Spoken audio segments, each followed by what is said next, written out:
एक गांव में संपत नाम का एक व्यक्ति अपनी पत्नी विमला और अपनी 15 वर्षीय बेटी राधा के साथ रहा करता था। संपत एक गरीब व्यक्ति था। वो पेशे से एक हलवाई था। संपत और विमला दोनों मेहनत से राजा राम हलवाई की दुकान पर मिठाई बनाते थे। एक दिन की बात है, संपत और विमला बर्फी बनाने में व्यस्त थे कि तभी राजा राम वहाँ पर आ गया। संपत, आजकल तुम्हारी मिठाई को लेकर बहुत शिकायत आ रही है। अगर ऐसा ही हाल रहा तो वो दिन दूर नहीं जब मेरे सारे ग्राहक टूट जाएंगे। ये आप कैसी बातें कर रहे हैं? मैं तो आपकी दुकान पर बहुत अच्छी अच्छी मिठाई बनाता हूँ और मेरी बनाई हुई मिठाई तो दूर दूर तक गांव में प्रसिद्ध है। ये सही कह रहे हैं राजा राम जी। परसों ही पड़ोस के गांव के मुखिया जी यहाँ पर आए थे और बोल रहे थे कि संपत, सिर्फ तुम्हारे हाथ की ही मिठाई खाने की वजह से मैं राजा राम जी की दुकान पर आता हूँ। तो इसका मतलब ये है कि तुम दोनों पति पत्नी ये कहना चाहते हो कि तुम्हारी वजह से ही मेरी दुकान चल रही है। अगर तुम दोनों मेरी दुकान पर मिठाई नहीं बनाओगे तो मैं सड़क पर आ जाऊंगा। आप मेरी पत्नी की बात का गलत मतलब निकाल रहे हैं मालिक। उसके कहने का मतलब बिल्कुल ऐसा नहीं था। उसका क्या कहने का मतलब था मैं अच्छी तरह से समझ गया। अरे भाई, मैं तुम्हारा मालिक हूँ। अगर मैंने मालिक होने के नाते तुम्हें कुछ बोल दिया कि मिठाई थोड़ी और अच्छी बनाओ, तो इसमें तुम्हारी पत्नी को बुरा लगे ऐसी कौन सी बात थी? तभी वहाँ पर दुकान में ही काम करने वाला चिंटू आ गया। चिंटू कामचोर हलवाई था जो संपत और विमला से बहुत जलता था। मालिक, मैं आप तीनों की बातें बाहर सुन रहा था। आप बिल्कुल सही कह रहे हैं। इन दोनों के दिमाग में यही बात है कि ये दोनों यहाँ पर काम कर रहे हैं, इसी वजह से आपकी दुकान चल रही है। झूठ मत बोलो चिंटू, तुम तो वैसे ही हम दोनों पति पत्नी से जाने अनजाने में जलते हो। हमने तो तुम्हारा कुछ नहीं बिगाड़ा, फिर तुम हमारे खिलाफ मालिक को क्यों भड़काते रहते हो? अब तुम दोनों आपस में बहस करना बंद करो और अपने काम पर ज्यादा ध्यान दो। इतना कहकर राजा राम वहाँ से चला गया। संपत और विमला अपने अपने कामों में व्यस्त हो गए। शाम के समय वो दोनों अपने घर पर चले गए, जहाँ पर उनकी बेटी राधा उनका इंतजार कर रही थी। मैं आप दोनों का कब से इंतजार कर रही थी। क्यों, क्या हुआ बेटी? हम दोनों तो रोज हमेशा इसी वक्त पर आते हैं। आज तुम हमारा इंतजार क्यों कर रही थी?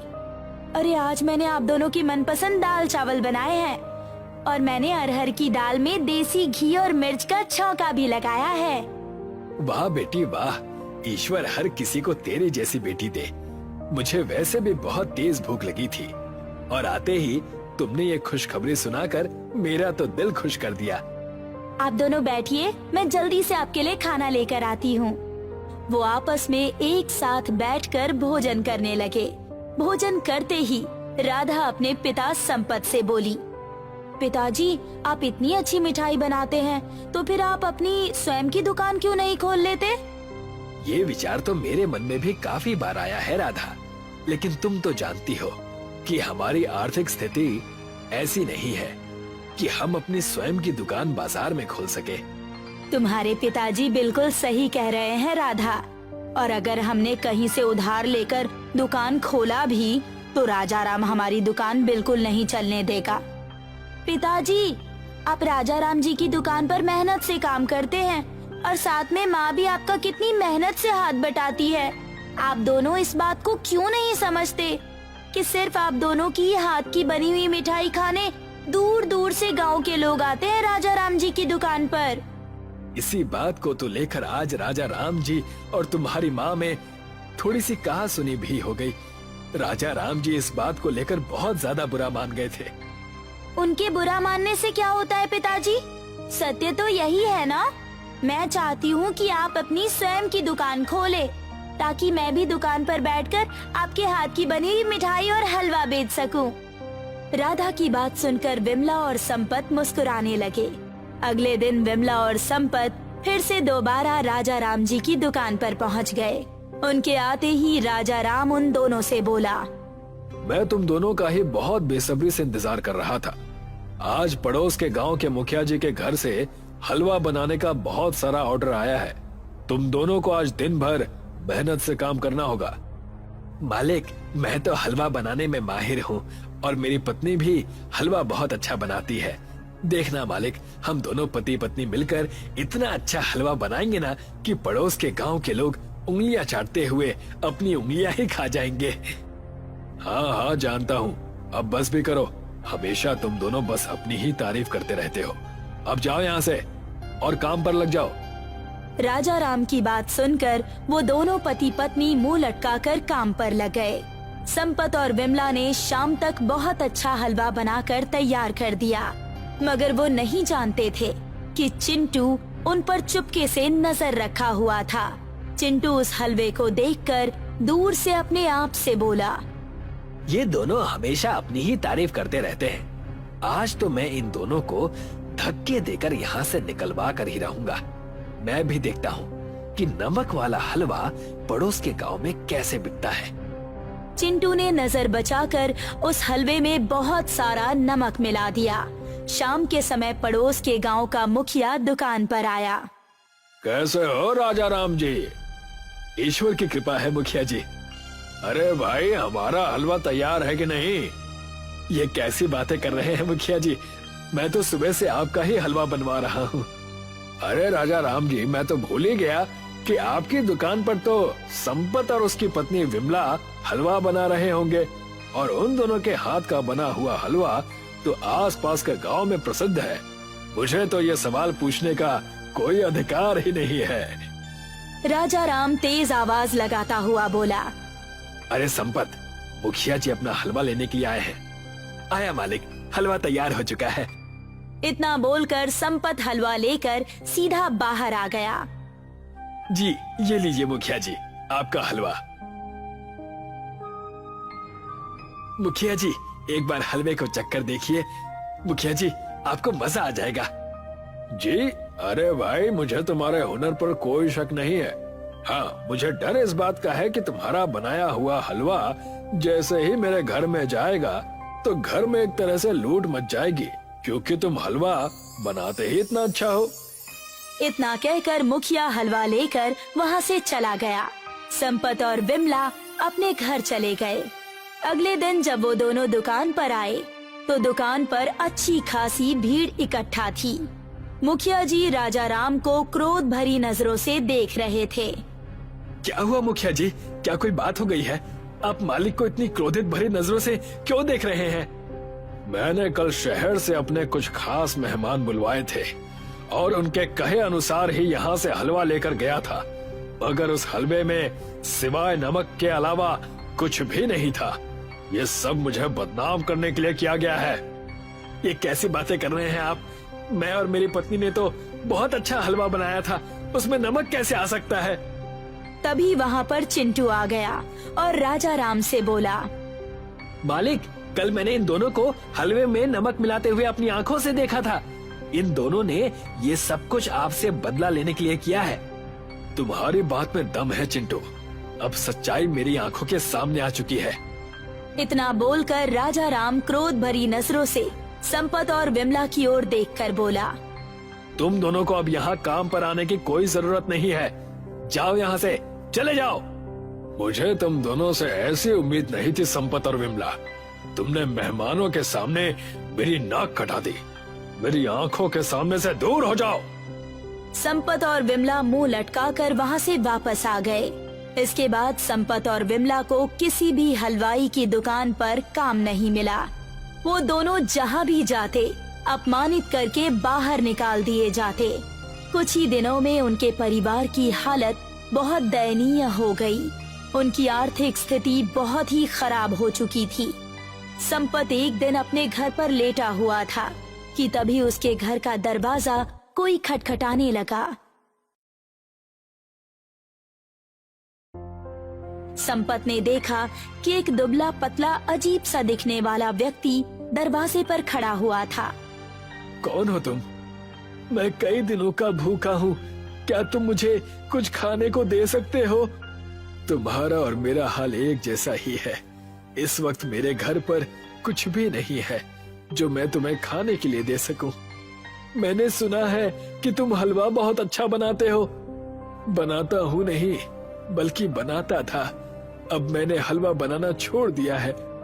तभी उस व्यक्ति ने एक मटकी संपत को पकड़ा दी। ये क्या है? इसमें खोया है। चीनी और दूध तो तुम्हारे घर पर जरूर होगा, तो तुम मेरे लिए हलवा ही क्यों नहीं बना देते? मैं कई दिनों का भूखा हूँ। संपत किसी गहरी सोच में डूब गया कि तभी उसकी पत्नी विमला संपत से बोली, अजी क्या जाता है, थोड़ी बहुत चीनी और दूध पड़ा है, वो भी कल तक खत्म हो जाएगा। इस बेचारे के पेट का ही कुछ भला हो जाएगा। लेकिन हमारे पास तो अब चूल्हा जलाने के लिए लकड़ियाँ भी नहीं बची हैं। बाहर कुछ लकड़ियाँ पड़ी हुई हैं, हम इसका हलवा बाहर ही बना देंगे। संपत बाहर लकड़ियों पर दूध गर्म करने लगा, मगर जैसे ही उसने उस व्यक्ति के लाए हुए खोए का एक अंश दूध में डाला, अचानक एक तेज धमाका हुआ। देखते ही देखते वो दूध एक बहुत बड़ी हवेली में परिवर्तित हो गया। संपत उस व्यक्ति की ओर देखकर बोला, ये क्या है? संपत ने इतना कहा ही था कि तभी उस व्यक्ति का रूप एक सुंदर हलवे पुरुष में परिवर्तित हो गया। मैं हलवाई राज्य का राजकुमार हूँ। तुम्हारा हलवा हमारे हलवाई राज्य में बहुत ज्यादा पसंद किया जाता है। इस तरह के राज्य का नाम तो मैंने कभी नहीं सुना। ये एक जादुई राज्य है और मेरी तरफ से दिया हुआ ये खोआ तुम्हारा इनाम है। तुम इस खोए का जरा सा भी अंश अपने बनाए हुए हलवे में डालोगे तो वो एक बहुत बड़ी हवेली में परिवर्तित हो जाएगा। एक ऐसी हवेली जिसमें इंसान रह भी सकेगा और वहाँ पर हलवे का आनंद भी उठा सकेगा। इतना कहकर वो व्यक्ति वहाँ से गायब हो गया। अजी, ये तो हमारे साथ चमत्कार हो गया लगता है। ईश्वर ने इस व्यक्ति को हमारी मदद के लिए ही भेजा था। तुम बिल्कुल सही कहती हो विमला। अब देखो मैं क्या करता हूँ। देखते ही देखते मेरा बनाया हुआ हलवा पूरे विश्व में प्रसिद्ध हो जाएगा। संपत उस दिन के बाद हलवे की हवेली बनाने लगा। उसके पास दूर दूर से हलवा हवेली बनाने का ऑर्डर आने लगा। अब तो गांव में जिस किसी के यहाँ भी शादी होती तो वो संपत को ऑर्डर दे जाता। संपत वहाँ जाकर हवेली के आकार का हलवा बना देता और विवाह में आए हुए सारे लोग हलवे का आनंद उठाते। देखते ही देखते संपत ने अपनी खुद की दुकान गांव में खोल ली थी, जिसका नाम उसने हलवा हवेली रखा था।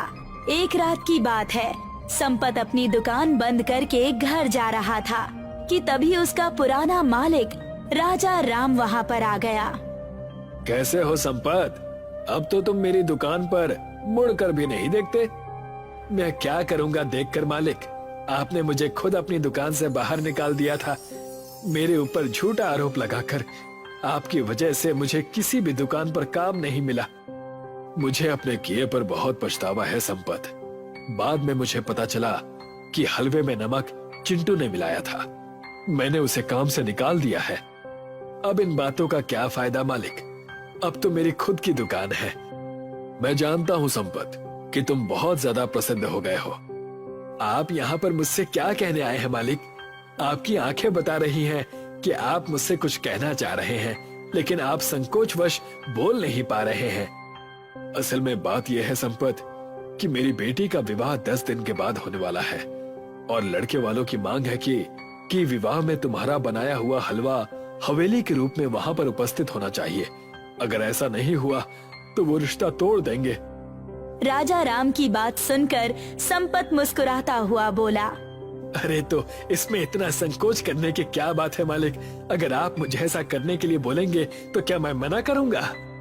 तुम वाकई बहुत अच्छे व्यक्ति हो संपत। मुझे तुमसे ऐसी ही उम्मीद थी। मैं तुमसे एक बार फिर से क्षमा मांगता हूँ।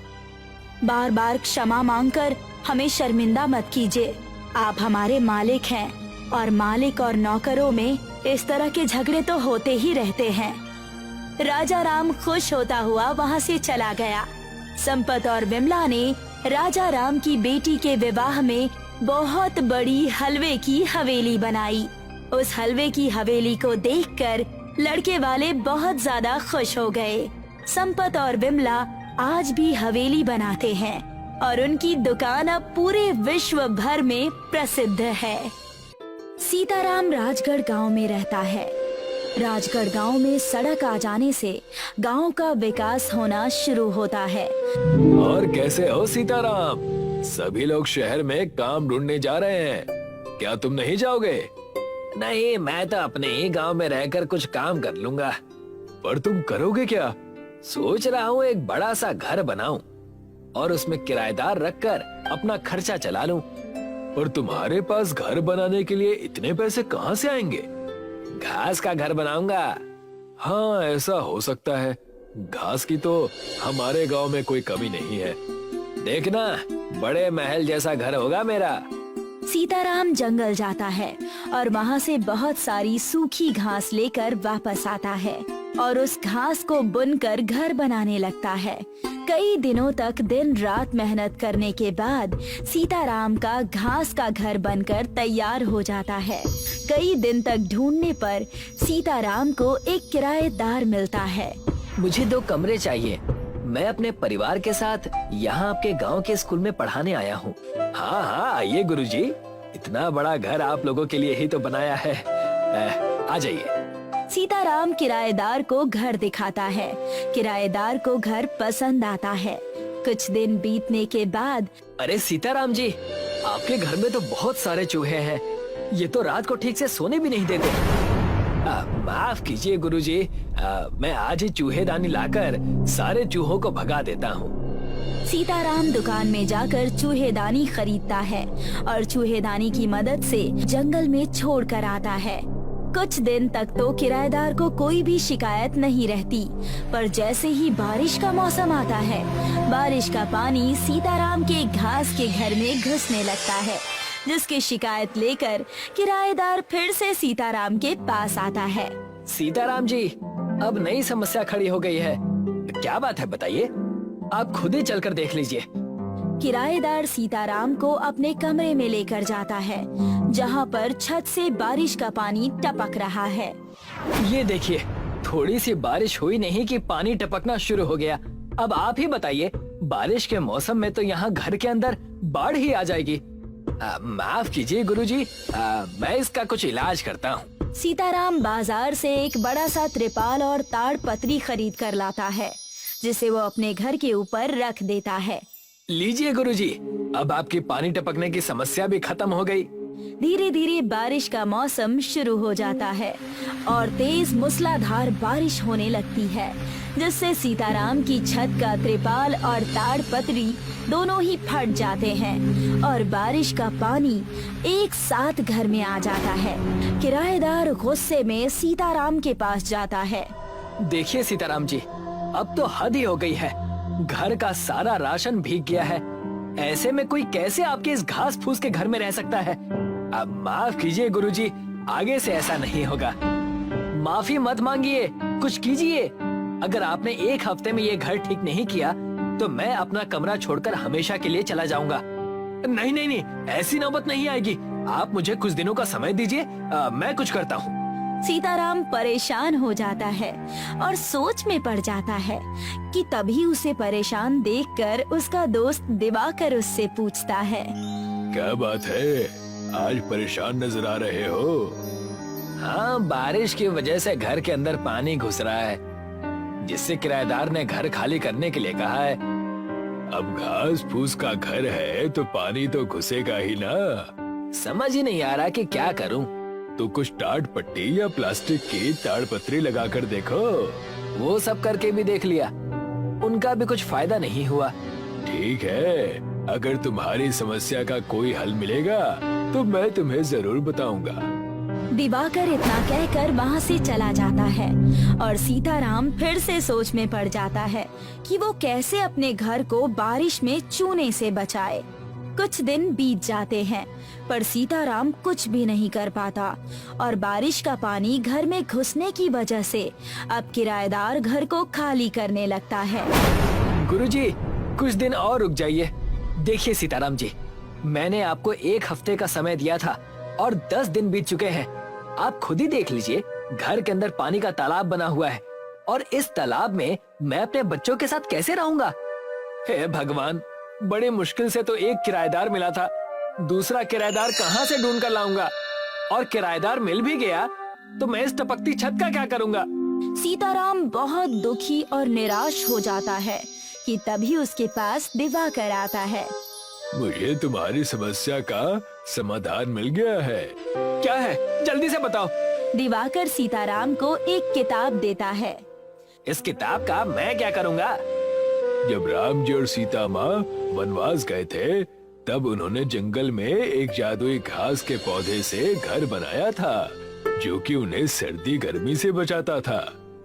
और भी कई चमत्कारिक गुण उस घास में हैं। किताब खोलकर देखो, तुम्हें सब पता चल जाएगा।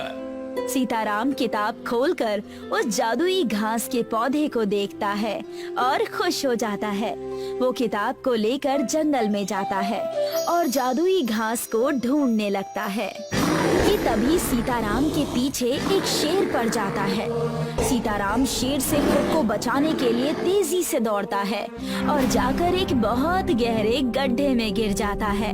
सीताराम जब गड्ढे में थोड़ा आगे चलता है तो वो देखता है कि सामने कुछ चमक रहा है। सीताराम समझ जाता है कि ये वही घास है। जब वो उसके पास जाता है तो उसे वहाँ पर एक वानर दिखाई देता है। तुम्हें क्या चाहिए सीताराम? मुझे ये जादुई घास चाहिए। इसके लिए तुम्हें मेरे 3 प्रश्नों का उत्तर देना होगा। अगर उत्तर सही हुए तो तुम्हें ये जादुई घास मिल जाएगी। हे वानर रूप धारण किए हनुमान जी, आप सवाल पूछिए। राजा राम कितने साल के लिए वनवास गए थे? अब 14 साल के लिए। राजा राम का सबसे बड़ा शत्रु कौन था? अब लंकापति रावण।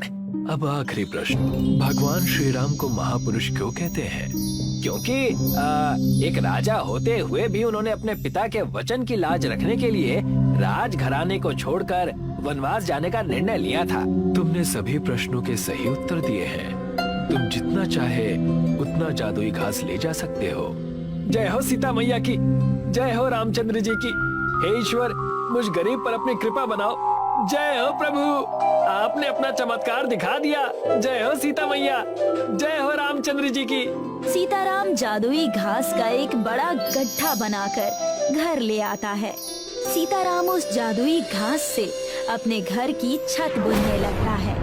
जैसे ही सीताराम उस जादुई घास से अपने घर की छत बनाता है, उसका पूरा घर जादुई घास का महल बन जाता है। अरे वाह सीताराम, ये तो चमत्कार हो गया। ये सब तो प्रभु रामचंद्र जी की कृपा है और तुम्हारी किताब के बताए हुए नुस्खे ने कमाल कर दिया है। बहुत बहुत धन्यवाद दिवाकर। इसमें धन्यवाद की क्या बात है? अगर मुसीबत के समय में एक दोस्त दूसरे के काम नहीं आएगा तो दोस्ती ही क्या। आ जाओ, तुम्हें अंदर से अपना जादुई घास का महल दिखाता हूँ। सीताराम दिवाकर को अपना जादुई महल दिखाने के लिए ले जाता है। जब ये बात किराएदार को पता चलती है कि सीताराम के घास का झोपड़ा जादुई घास का महल बन गया है, तो वो अपना सारा सामान लेकर सीताराम के पास वापस आता है। मुझे माफ कर दीजिए सीताराम जी, मैं आपके घर को छोड़कर चला गया था और न जाने आपको क्या क्या कह दिया। कोई बात नहीं गुरुजी, उस वक्त मेरे घर की हालत भी ठीक नहीं थी और ऐसे पानी टपकने वाली छत में भला कोई कैसे रहेगा। पर अब मेरा घर बिल्कुल ठीक हो गया है। आप अपने पूरे परिवार के साथ वापस आ सकते हैं। किराएदार अपना सारा सामान और परिवार को लेकर सीताराम के जादुई घास के महल में वापस रहने के लिए आ जाता है।